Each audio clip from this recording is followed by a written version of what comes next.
What's going on, everybody? Welcome back to my channel. So excited that you're here. If you're new or you haven't subscribed yet, you know where to go right below this video and subscribe so you can stay up to date on all your favorite reality shows, pop culture, gossip, and social media, and so much more. Before I begin this video, if you hear something in the background, it is raining where I'm at, so I hope that's not an issue for any of you watching. Okay. Today's video is extra special. I'm super excited about it, and that is because I have a connection to this show. This is Love and Marriage Huntsville that we're going to be reviewing today, and I'm going to be reviewing it each and every week for all you fans out there. And you want to make sure that you come back and tune in here exclusively for your Love and Marriage reviews and tea, because I have a connection to this show. Some of you may or may not know, but I actually worked on Love and Marriage Huntsville seasons 1 and 2 as a production assistant and a producer of this show. So if anybody that's doing these reviews on YouTube has the tea, it's me, okay? You're getting an inside source, someone who knows the cast, who's been in their homes, who is a part of different storylines. I got the tea, okay? Now, I'm not saying you're gonna come here and you're gonna get scandalous, salacious things about the cast, because if you're wanting that, that's not going to happen. I signed a lot of stuff that I'm not trying to get my ass in trouble for. And I'm not saying there is any salacious things there. However, this is not going to be like, you know, Perez Hilton back in the day, where he was just bashing and talking about people and spilling their dirt. Those kind of things, the messy blogs, is not me. But I will give it to you straight, honest, and transparent as possible as I can, okay?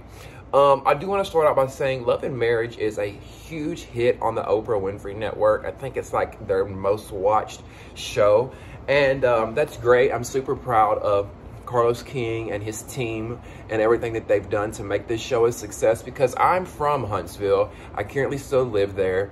And it's cool to see our show being put on the map, because before then, nobody really knew what Huntsville was.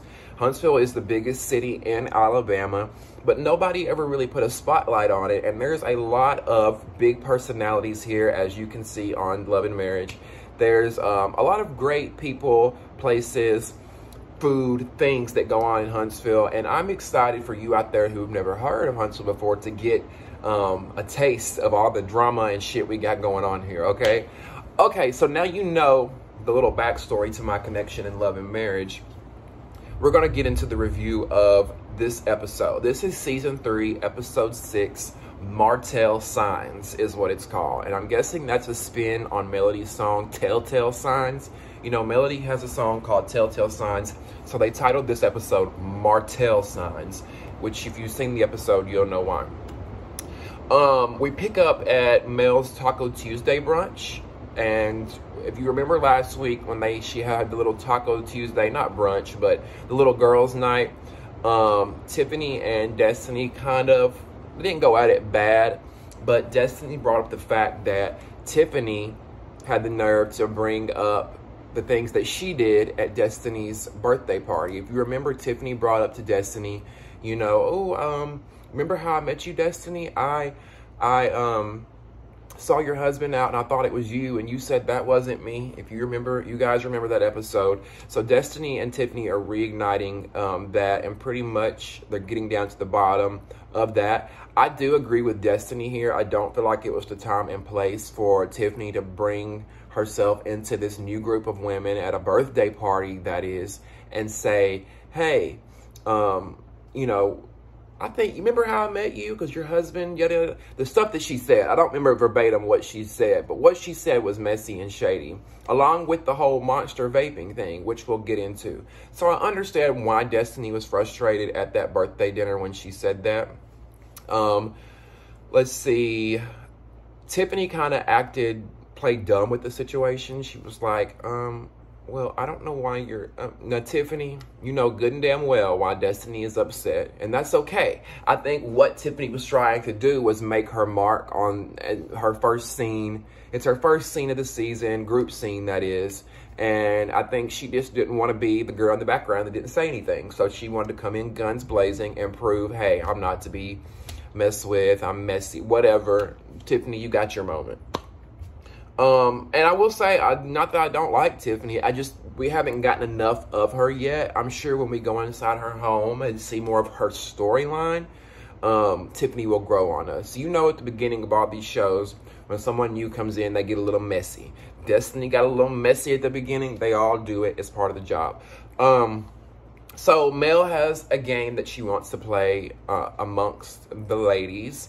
And it was interesting. It got interesting when she pulled, did any of y'all notice this? She pulled a card out, and what the card game was, they're going to pull up they're going to say a scenario, and you either say you haven't done it or you're guilty of doing it.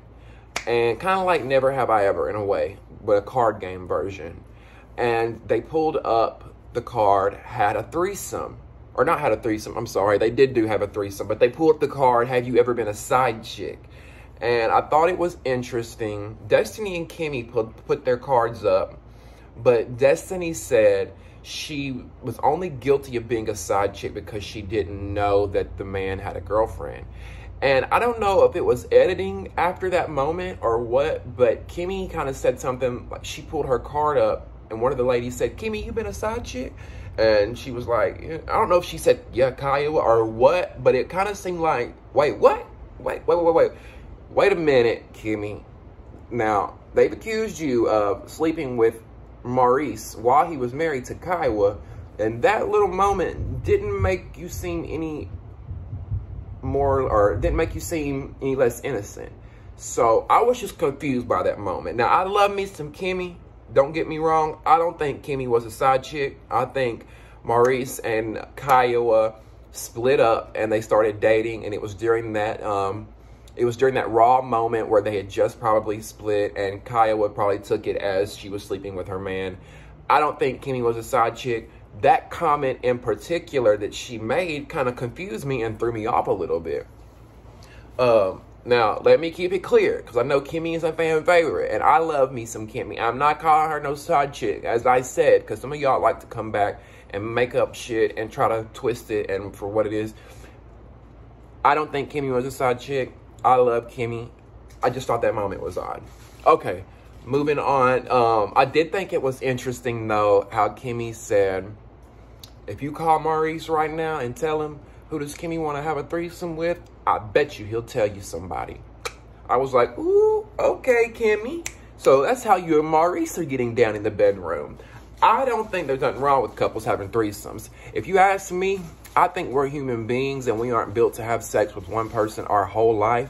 So there's nothing wrong with flying to San Francisco and meeting somebody and having a rendezvous for the weekend and flying your ass back home away from that person so you have no conflict.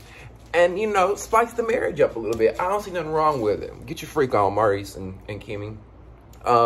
What else was said? And oh, I thought it was funny how she said, but when I brought up bringing a man into the bedroom, it was kind of off the table, the whole threesome thing. Which is very interesting because a lot of these straight men, y'all want to bring another... Y'all hear that thunder? It's getting ugly here in Huntsville. I'm in the Huntsville area. I think it's interesting. Coop, I'm trying to make a video, baby. Can you stop? Thank you. How straight men in particular want to bring women into their relationship with their woman and have a threesome. But as soon as the woman wants to bring a man into the relationship, you're like, oh, no, man. I ain't with that gay shit, bro. No. But why do y'all think why do you think your woman wants to be with another woman? Some of y'all men kill me, but I was with Kimmy on that one. Okay, this is another moment that I thought was odd during that Taco Tuesday. This whole episode, y'all, was just shady, okay? So, Kimmy, I don't know how it got brought up. I can't recall, but Kimmy was talking about how, you know, she's a touchy person and how... Oh, I know what it was. Destiny was talking about how Kimmy touched her leg. And that kind of came from the threesome conversation. She was like, Kimmy, you know, you touched my leg one time. Pretty much insinuating them having a threesome, but not really. That's where the conversation came from, though. Anyway, Tisha made the comment of, you ain't going to touch Marceau, are you? And they made a light joke of it. But in Tisha's confessional interview, she said, Kimmy's a touchy person, yes, but she better not. She better keep her hands off of Marceau. And I've always been a big Team Tisha fan, and I always will be because I just love T. But I was thinking, Tisha, what are you doing? Why would you even say that if you weren't questioning it or thinking it? That's your sister-in-law, married to your husband's brother. So why would you even think that Kimmy would want to touch Marceau like that? And furthermore, you know Kimmy's going to see that when the season plays, which it did tonight. You know she's going to see that on TV. And then she's going to piss you off. Because y'all know in this reality world, a lot of the drama stems from sometimes, like when they go into a new season and film again, a lot of the drama stems from things that they saw others saying about them the previous season before. Now, Tisha, you know Kimmy's going to see this, and you know she's going to feel some type of way that you even questioned her with touching Marceau or even making it an issue. You see what I'm saying? Like, girl, there was some tension between Destiny and Melody during that whole situation there at the Taco Tuesday. I don't know if something happened before they filmed that episode that we didn't get to see, or if it was just because Melody felt some type of way that Destiny had a conversation with Letitia at the car lot episode before. But I felt like there was some tension in the air between those ladies. They weren't as playful as they usually are. So Destiny and not Tisha, but Destiny and Melody go back and forth a little bit because Melody starts talking about something. Destiny chimes in and Melody says, I'm talking. And that pissed Destiny off. And I could relate with Destiny there. I understood where she was coming from because I put myself in those shoes and I was like, okay, if I'm talking, if my friend's talking and I interject a little bit and they tell me, hold on a minute, I'm going to take it kind of a way too. Like, okay, there's a different way. There's a way you have to deliver things sometimes, because Melody may not have had ill intention in telling her that. I'm sure she was just in the moment of talking and wanted to get her point out, but you have to stop and think before it comes out, or it can create these issues that her and Destiny, we see them having now. So I do see where Destiny was coming from there. She gets up and walks out during that moment, and I noticed before Destiny walked out at her own birthday when things got tense between her and Tiffany. So I noted that in my notes. I don't like how Destiny gets up and walks out of scenes. Now, if that's what she would do in a normal, in everyday life, so be it. But I kind of look at it like, you know, you're at work in a way, and you don't walk out at work when you get pissed. Or some of us do. Some of us do. But, and it's not that I'm saying Destiny was wrong for walking out. I just want her to stay sometimes and finish out the battle, you know? Sometimes walking away is the right thing to do when it gets too heated and too hot. But these situations that she's been in, I don't think were that hot to where she had to get up and walk away. Let's see. So the next scene we go to is where Tisha and Marceau are building their dream home. Tisha's pulling up to where they're building their home, which is like way up in, looks like Montesano Mountain or something.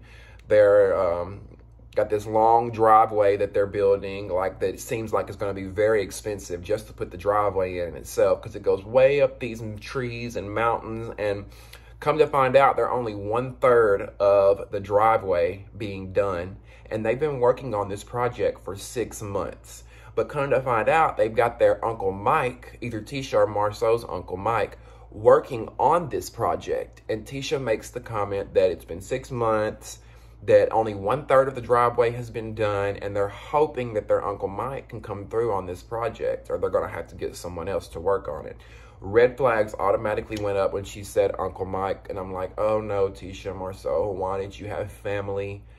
Why did you have family working on this project? No, no, no, no, no. It sounds like a disaster at the bat. We all know you never work with family or friends unless you're just confident that it's going to work out. Most of us have had bad experiences with trying to work, hire, or deal with family and friends in a professional manner. And it made sense to me why the project hadn't been done in 6 months because you got your uncle working on it. He probably feels like he can take his time. Uncle or not, it's not professional, and I think they need to go ahead and either have a conversation and be like, look, we're going with someone else, or just go with someone else and move on. Because if it's your dream home, you want to get in as soon as possible. And Marceau and Letitia downsized from their townhome that they had to a smaller home so they could get moved into this dream house. So I'm sure they want it done ASAP. Tisha tells Marceau about the Taco Tuesday that she attended at Melody's house, and she tells him that Melody told her that a friend sent her pictures of Marceau hugged up with another woman. That whole scene, I was like, I felt some kind of way about. Because why I would want my friend to tell me something if they received information like that. However, I feel like it was too soon for Melody to share something like that with Letitia, because their friendship is just in the beginning stages of being repaired. And if you look at the history of their friendships, there's been accusations of cheating. There's been a lot of dark and heavy drama involving those two. And they're in a good place. Melody and Tisha are finally, after 2 seasons of fighting. And I don't want to see them go back to that. So I was like, Melody, what are you doing, girl? It's not a good time to bring that up right now. No, abort mission. Because now you're going to plant seeds in Tisha's head again. And it's going to kind of create some mess, in my opinion. I don't know. We'll have to stay tuned and see. But it seemed like the friend that Melody had that sent that to her was reaching, because according to Tisha, the pictures, the video that the friend sent wasn't anything. Anybody can take a picture of me out with someone standing next to them and you can try to make it into something. That doesn't mean that it's something, right? So I felt like Melody kind of, you know, took that a little too far. I would have waited and brought that up down the line, towards the end of the season when your friendship has progressed. And then you can be like, hey girl, something happened a few months ago that I wanted to talk to you about, but we weren't in our friendship to talk about it yet. So I just want to touch base with you and let you know what was said. That's what you do. Tisha tells Marceau about Destiny's divorce, about Destiny and LeBaric divorcing. I also would like to know what happened between Destiny and LeBaric and why they divorced. I'm not shocked. I'll be honest with you. I'm not shocked that they are divorced. Here's a little inside tea. I'm not shocked that they're divorced because I recall filming an episode last season, or season 1. It was either season 1 or the beginning of season 2. I can't remember. We filmed a scene with Destiny, LeBaric, Martell, and Melody at a Mexican restaurant. Some of you may remember that if you go back and watch, or if you have a good memory. And I remember thinking to myself, like, trouble in paradise with those two, because there was some bickering on that I remember seeing either on and off camera. I don't want to misspeak here because I do like Destiny and LeBaric. I respect them a lot. But just as an insider who was there, as a producer who was there at the time, I noticed that something seemed off with Destiny and LeBaric. So when she said that they were divorced, it didn't shock me. I saw that coming a while back. I don't wish that on them. I wish they would have stayed together because they're a beautiful couple. They're both very sweet people, entrepreneurs, so I respected them a lot. What else do I have in my notes over here? So Tisha brings up to Marceau about doing more counseling and going to see Dr. Francis. Marceau is not having it, and I think that it's his ego as a man. I think Marceau going to therapy in his mind is saying, oh, I need help. Something's wrong with my marriage. Something's wrong with us that needs to be fixed. And I think he's taking it about the wrong way and looking at it the wrong way, when it's not like you're trying to fix something that's broken. It's like almost putting insurance on your marriage in a way. You're getting that help. Maybe you don't need it right now, but, you know, it's definitely not going to hurt. And Letitia made a great point when she said, you know, culturally, and the black families, they don't really believe in therapy that much. Or I wouldn't say they don't believe in it. It's not encouraged. And what she's saying is so true. And I love the fact that she's trying to break that cycle. She's trying to break that stigma that therapy is for the weak, or therapy is for somebody, you know, someone with a lot of problems, those kind of things like that. She's trying to break that stereotype. And I love that about Letitia. Letitia, to me, is everything a wife should be.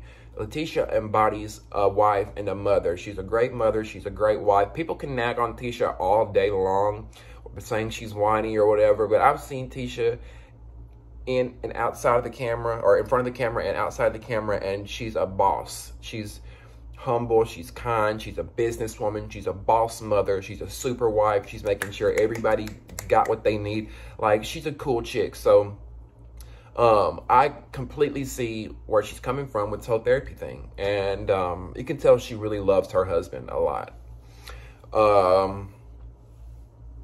Let's see. Okay, so Destiny, we go to the next scene, and Destiny is at her home, which we don't really get to see many group scenes, or we don't get to really see many scenes with Destiny at her home. So I like that we're showing the inside of Destiny's home. We're getting to see her in her element, and she invites Melody over because she wants to talk about what happened at Taco Tuesday, and the incident that they had.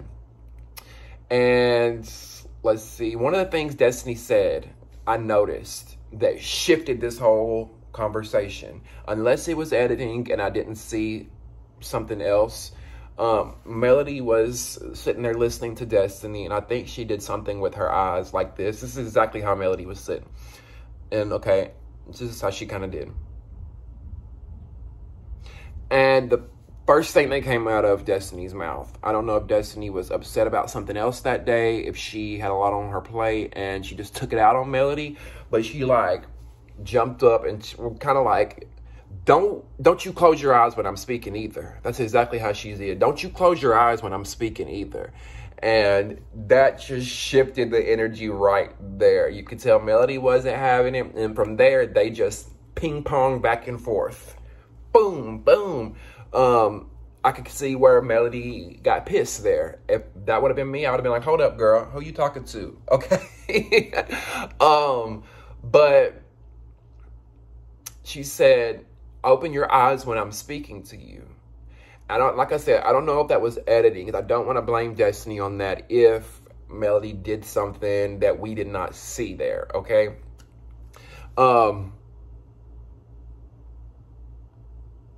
Let's see.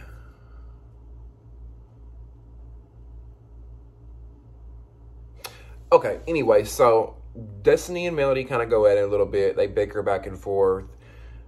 Destiny says, I'm not Malia, Milani, Martell, or Mariah. I thought that was a cute little read. You know, some of this, I like the lighthearted drama when it doesn't go too far, because it can be cute and funny, and they can come back and be friends at the end. And that's what happened at this scene. You know, they worked it out and apologized and moved on, which is what friends are supposed to do. And then we move on to the Scotts. The Scotts are throwing, let me get my notes, y'all, because I can't really see them. I got my notes up here. We're almost done with this video. But we move on to the Scotts. They're having an 8th grade graduation party for the boys because Maurice's son, Marceau's son, and then they also have a brother who's not on the show, Micah, his son. They're all cousins, so they're throwing a graduation party for them for graduating from the 8th grade. And they're pretty much talking to the boys. All the parents are there. Tisha, Kimmy, Marceau, Kiowa, Zay, which is Kiowa's husband. Miss Wanda's there. I think everybody's there but Melody and Martell. And they're all giving the boys a pep talk, which I thought was great to see, because at that age, 13, 14, 15, kids are very vulnerable and they're sponges. So they're soaking up everything around them, and they need that positivity. They need that confidence to go into high school, because we all know what it's like going into high school. It's kind of like you're just weird. You're coming into your own. There's bullies. So the fact that they're giving them these little tools and these nuggets of information to help them grow for their future was nice to see. I like to see that positivity. And that's what I love about Carlos King, is it's not about He's not doing a show just for ratings and messiness and drama. There's always going to be some valuable information and valuable material to take home. So they're having this little party, and they're having it at Black, which is Marceau and Letitia's cigar lounge. And I'm looking, and I see a tight shirt, pink shirt, and lo and behold, Martell Holt has been found. I don't know where Martell Holt was hiding, and I'm calling him Martell Holt because that's what Melody does. Come here, Martell Holt. I don't know where Martell Holt was hiding, but he wasn't in last episode, and he wasn't in much of this episode. But finally, Martell comes walking in his tight pink shirt. We all know Martell is known for his tight shirts. And I love the shade that Melody gave when Martell had come into the room. He hugged her, and she made some kind of little comment like, of course Martell's gonna hug me every time he sees me, but Melody is not yours anymore, baby. I died out laughing when she said that. I loved it.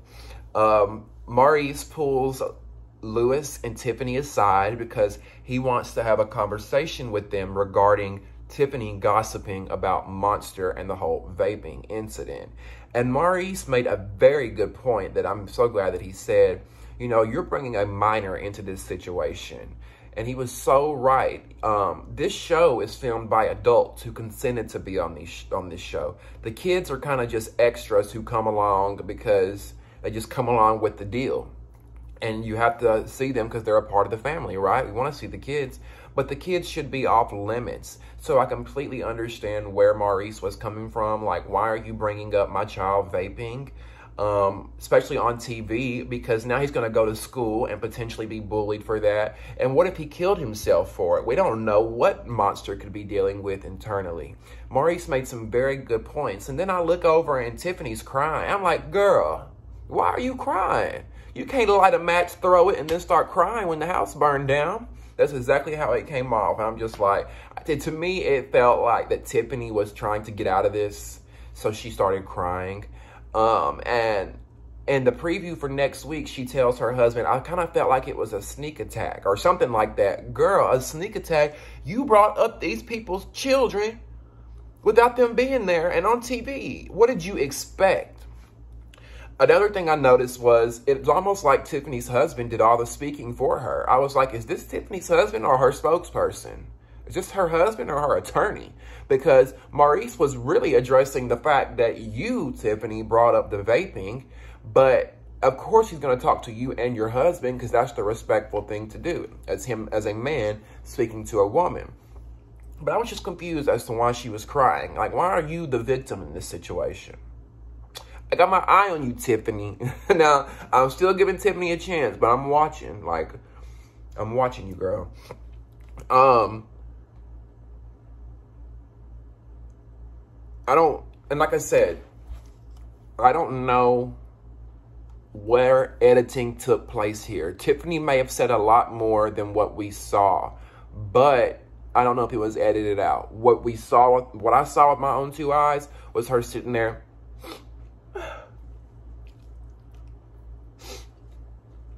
And I'm not trying to discount her feelings. I'm sure she was sad about the fact that she could have potentially caused harm with this. Anyway, we move over to a different table at the event, and Marceau says he wants Melody. He wanted Melody to be a brand ambassador for their chocolate in a bottle. You know, him and Tisha have a champagne or something called chocolate in a bottle that they sell at Black. So he said he gave Melody a bottle and wants her to be a brand ambassador, which makes perfect sense to me. Melody's got the biggest following out of anybody on the cast. I would want her to promote my stuff too. Why not? Miss Wanda was not having it. She thought, why are you giving another woman a bottle of champagne? Your wife should be giving that woman the bottle of champagne. Now, I didn't see anything wrong with it. I don't see anything wrong with Marceau giving that bottle to Melody. He has a friendship, relationship, co-workership with Melody. It's not like he's trying to sleep with her. And if him and Tisha are in a confident and secure marriage, Tisha knows that. She knows that he doesn't want Melody, and he's not giving her a bottle of champagne and trying to insinuate anything else. So You know, while I do love Miss Wanda, I didn't agree with that there. And I am glad to see Wanda back on the show. I think Wanda is like that little extra spice you need for some food. You know what I'm saying? You know, when you're eating something, you're like, oh, this is good, but it could use some ranch or something, and you add that in there, and you're like, oh, this is damn good. That's how Wanda is. I love me some Miss Wanda, and she's another one that people love to bash and talk about constantly, but you only see a fraction of Miss Wanda. The Wanda that I have met is the epitome of a Southern woman, the epitome of a Southern, I was going to say Southern belle, but I know some of y'all are going to laugh at home when I say that. But Wanda really is. She's kind and just so, you can tell she's a mother and a grandmother. She's so nurturing and sweet and just a kind soul. Contrary to what some of you believe, you only see moments of Wanda on the show. And I feel like Wanda's like the grandmother that I've never had on my black side, because I am biracial. My dad is black, but I never really got to know my dad's side of the family because they were always so distant and just never got a chance to know them. So Wanda's kind of like the grandmother that I never had on that side.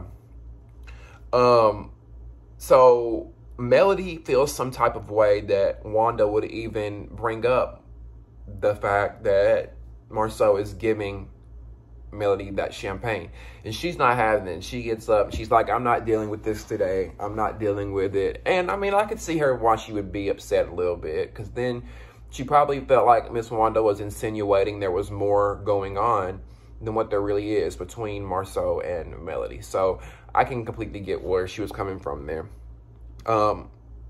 So back at the conversation with Maurice, Kimmy, Lewis, and Tiffany, towards the end of the episode, Maurice and Kimmy made a great point. I think Kimmy said something along the lines of, bring your own business to the table and don't worry about ours. And spot on, Kimmy, you tell her. She was right about that. But what would reality TV be without getting into other people's business, right? We love it. We love it. Oh, another thing that's important is Sadarik shows up. We love some Sadarik. Sadarik is a friend of the show. He's like a part-time cast member. We haven't seen him since last season at the camping trip, I believe, when he went on the camping trip with the men.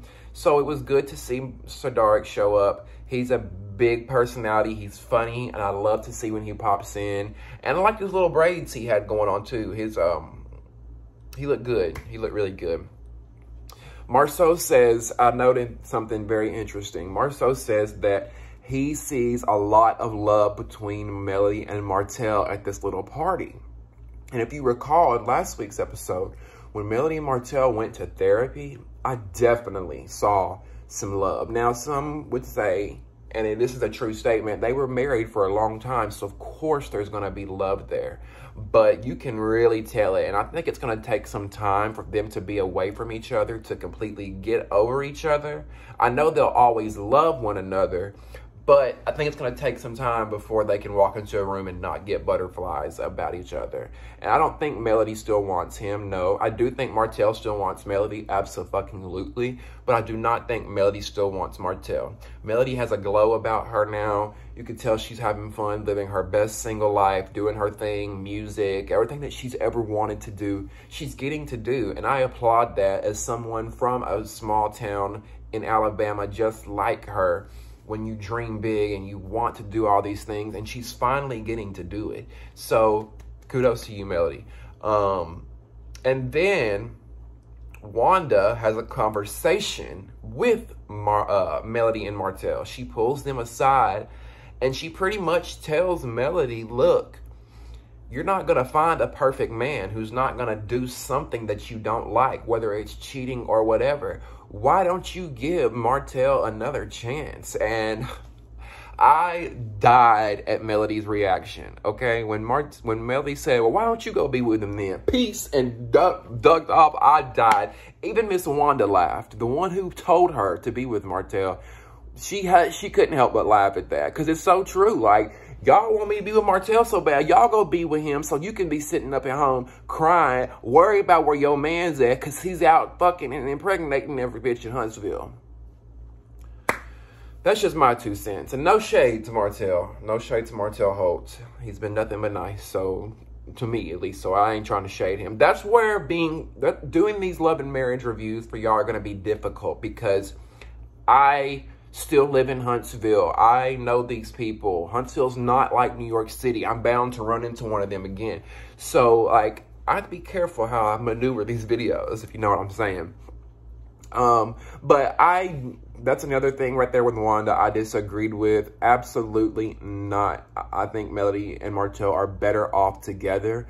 Their relationship has ran its course. They made 4 beautiful children together. And, you know, they had that chapter in their lives. It's time for them to move on. And it's okay. It happens every day. Divorces, breakups, it happens every day. We have to move on sometimes with our lives. And I think that is what they need to do, ultimately. And I'm with Melody. I don't think, or she said that Miss Wanda thinks all men cheat. I don't think all men cheat either. I'm a man. I don't cheat. So I do hope Melody finds somebody out there for her who treats her how she deserves to be treated. So that was the end of this review on this episode. Let me make sure I got everything. Yeah, I think we got everything. What did you guys think of the episode? Did you enjoy it? Are you glad to see Miss Wanda back and Sadark back on your TV screens? Do you think Melody and Martell are still in love with one another? How are you feeling about Tiffany, the new girl? I'm so glad they brought someone new into the show. For the first 2 seasons, we kept seeing the same people. So I'm glad they freshened it up a little bit and gave us a new couple. What do y'all think about Tiffany and Lewis? I really like Lewis, Tiffany's husband, and I like Tiffany despite the mess that she brought. Let me know in the comments below. Let's talk about it. Let's talk about it. I'd love to hear from you. And thank you so much for tuning in to another installment of Damien After Dark. Mwah. Love y'all. Peace.